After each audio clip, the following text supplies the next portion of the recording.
thank you so much for tuning in with us this evening. We're excited to bring this live Q&A to you and also a bit of a presentation as well. For those of you tuning in, you have probably received and have been accepted for the most recent EISP offer from Verizon. And if so, congratulations. And maybe some of you tuning in tonight, you haven't received the offer or you decided not to take it, but you still want to learn a little more about what we consider the top considerations when you are retiring from Verizon or retiring in general. And if so, welcome. And we're happy to be spending some time with you guys this evening. So before we start, you may be wondering, who the heck are these guys? Well, we are H&A, Hapanowitz and Associates. We are an independent investment advisory firm based in downtown Pittsburgh. We work with clients all over the country, specifically Verizon employees all over the country. And we've been helping Verizon employees retire successfully from Verizon for over 20 years now.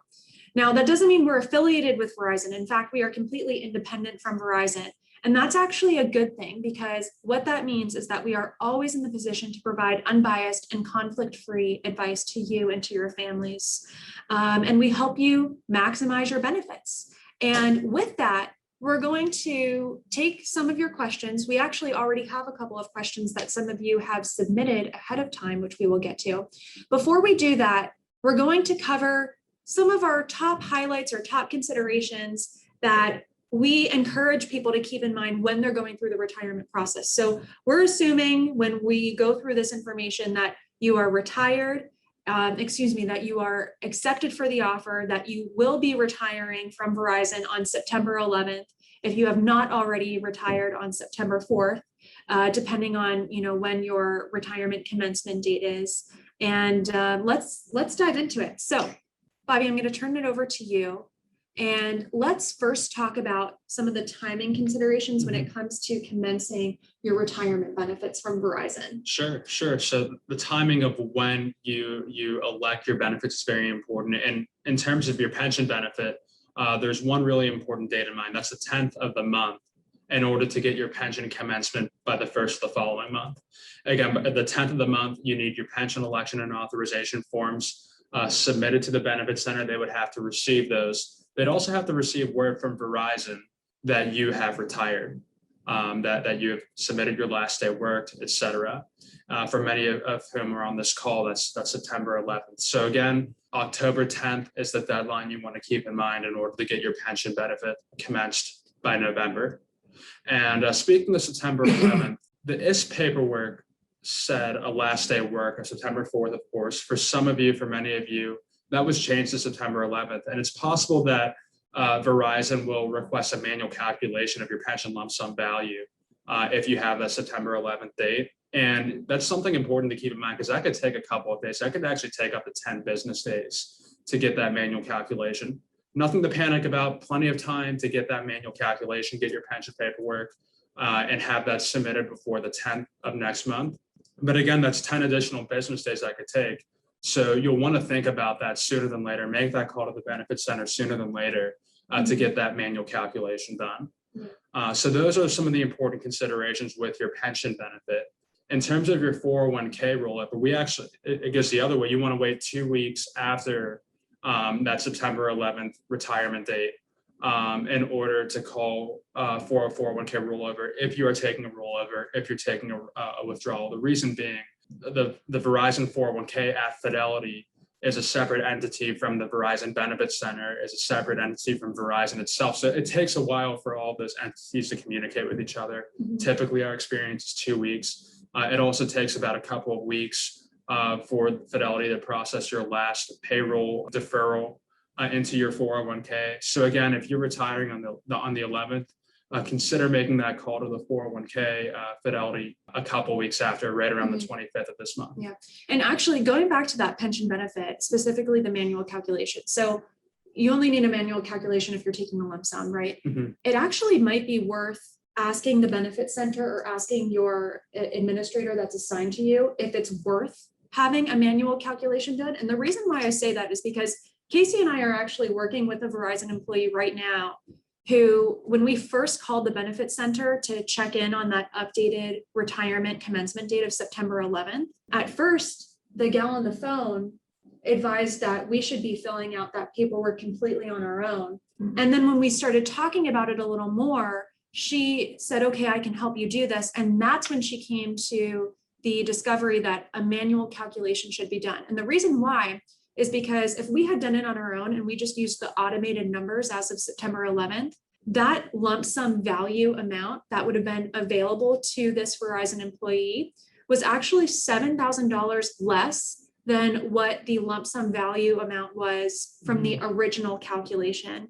And so because of that, this associate at the benefit center did recommend a manual calculation be done just to make sure that we're not missing out on any dollars from that lump sum value. Right. Absolutely. So Yeah. Yeah, there are other reasons for a manual calculation. I'm working with a client now. He worked with AT&T for a few years, so he had a bridge of service.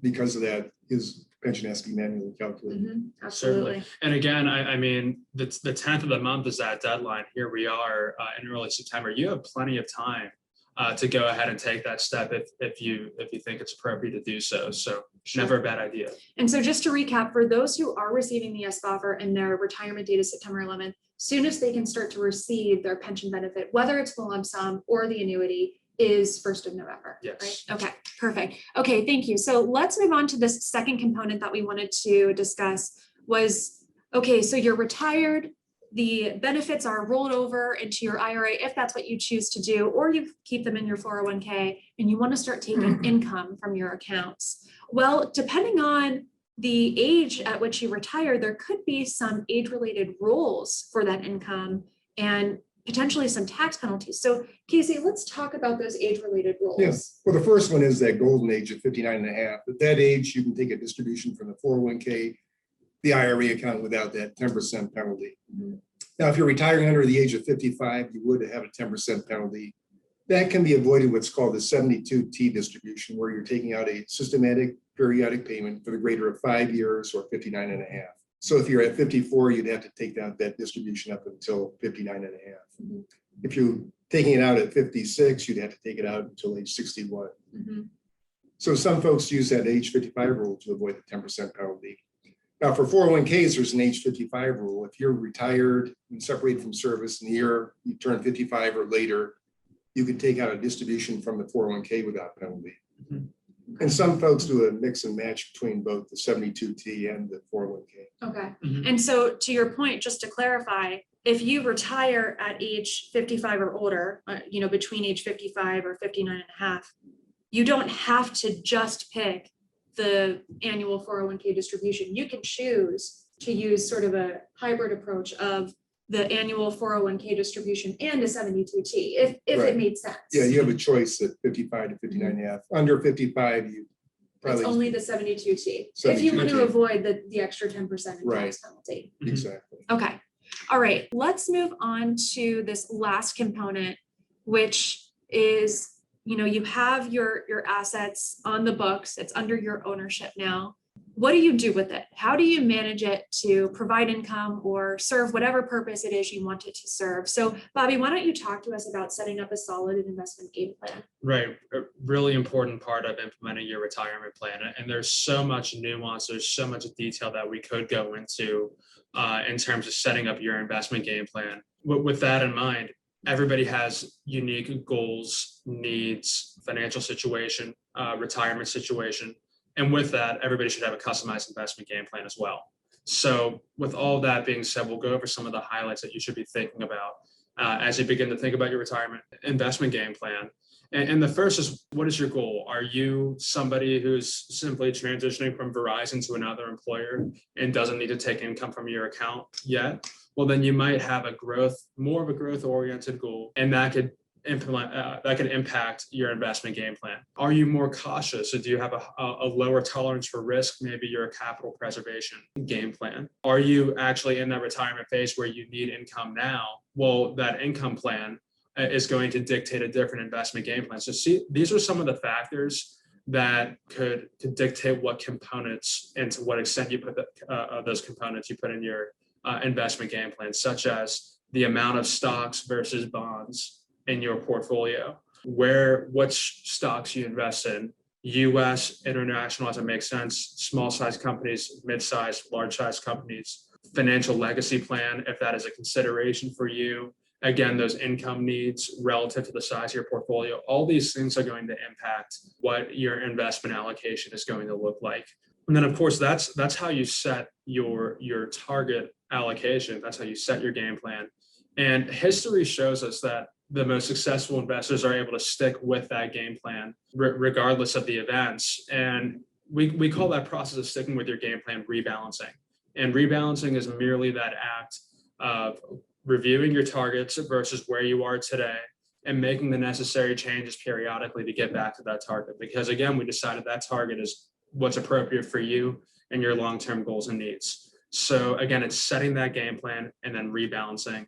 Those are some of the highlights that you should keep in mind as you think about your investment game plan as you leave Verizon. Okay, thanks, Bobby.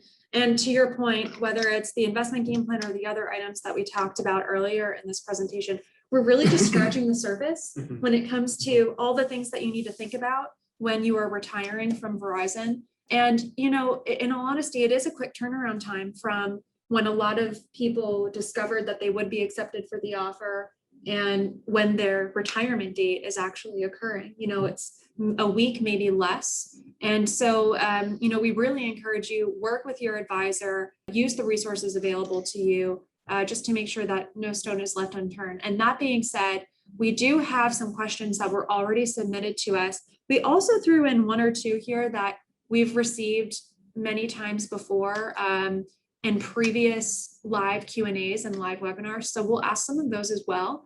And if you guys tuning in think of any additional questions, please feel free to submit them to us. And let's just get started here. So this first one I have, Bobby, how should I change my investment strategy in retirement, versus when I was working?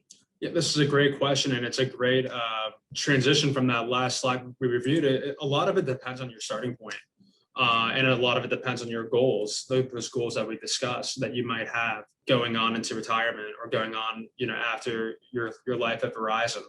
But you know, for many of our Verizon clients that we work with leading up to retirement, many of you are already glide pathing into a retirement-like investment portfolio. So with that in mind, you may not change very much. If you were a growth-oriented investor at Verizon and you won't be needing those assets for a long time, well, you may still be a growth-oriented investor after leaving Verizon too. So it's a great question. It always comes back to what are my goals? What are my needs? What are my long-term objectives for this money? Absolutely. Yeah, I mean, even myself, a lot of clients that I'm working with, specifically who worked for Verizon and are now retired, we didn't change the the overall investment game plan. Doesn't mean that we're not making tweaks and, you know, specific changes on a more detailed level here, but that overall target allocation specifically doesn't necessarily change just because you are retiring. Right. Great question though. Okay, so next question that we had submitted to us. I won't be 55 until December of this year. Will the 401k age 55 rule still apply to me? Casey, you want to answer this one? It will still apply. What matters is as long as you turn 55 or older in the year you separate from service. So 55 in December, the rule does apply. Okay. Next question that we had submitted. What's the difference between keeping my money invested in the 401k or rolling it into an IRA?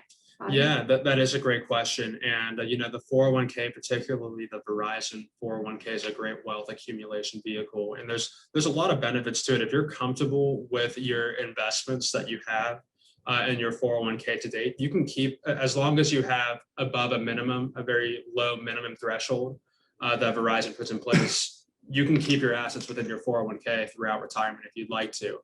401ks tend to have lower fees than other investment options. With that in mind, there are some benefits to investing in an IRA as well.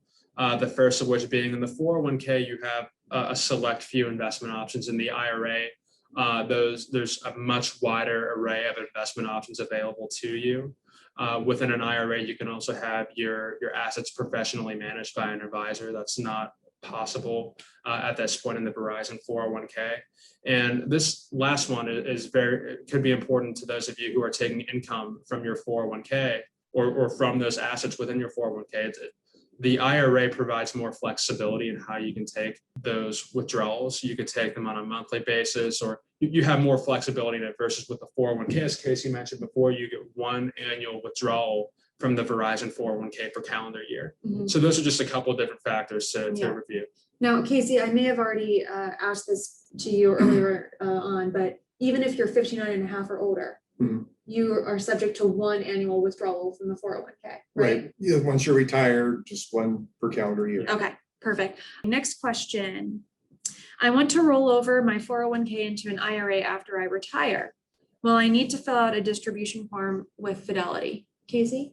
No paperwork required, just a phone call to Fidelity, giving them the name of the custodian, IRA custodian, how to make the check payable, and you get the check, it's sent directly to your home address. Then you'd forward it on to the custodian. Okay, and speaking of requesting a 401k rollover, but also timing in terms of commencing the pension benefit as well.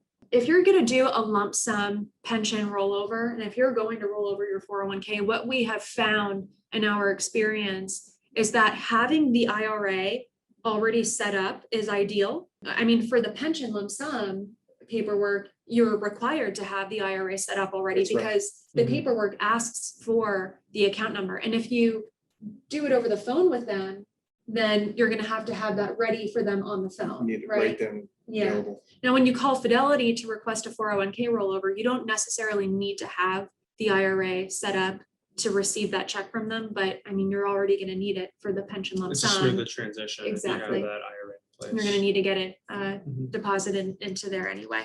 Okay, now these last couple of questions, they're just questions that we received before, and we wanted to ask them in this forum as well. So this next one, what should I do with my Roth 401k? Should I spend it first since it's tax-free? We get a lot of questions like that, Bobby. So what would you say to that? Yeah, well, first of all, if you have a Roth component to your 401k, in addition to the traditional component, in addition to the pension lump sum that could be rolled over into a traditional IRA, that's a really powerful thing to have that tax diversification, because it gives you a couple of different options. And speaking of taxes, we talk a lot about taxes before age 59 and a half, how we can avoid those IRS penalties. Well, that taxes are still very important throughout retirement as well.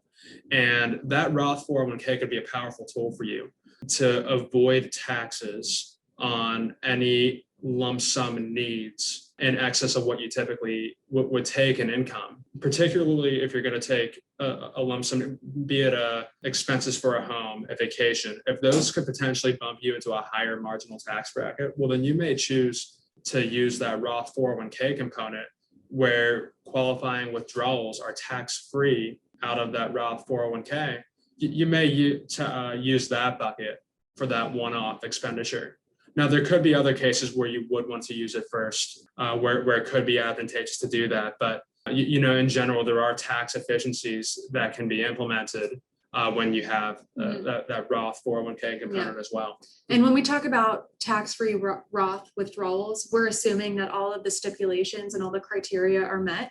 And qualifying distributions. Yeah, so exactly we recommend, we encourage you work with your advisor or your finance professional or your CPA to just make sure that they would be qualified withdrawals from the Roth. Okay, so the last question, Casey, how do I choose between a 72T distribution and an age 55 401k withdrawal? So someone retiring would have to be at least 55, not yet 59 and a half. They have these two options. Yeah. How do they go about choosing between? Well, I think it's age determined primarily. If you're under 55, you want to choose the 72T. If you're older than 55, for example, I have a client, she's retiring now, she's 58. She doesn't want to be pegged into that 5-year payment through the 72T, so she's using the age 55 rule. Should be locked into the same payment through 63. 63.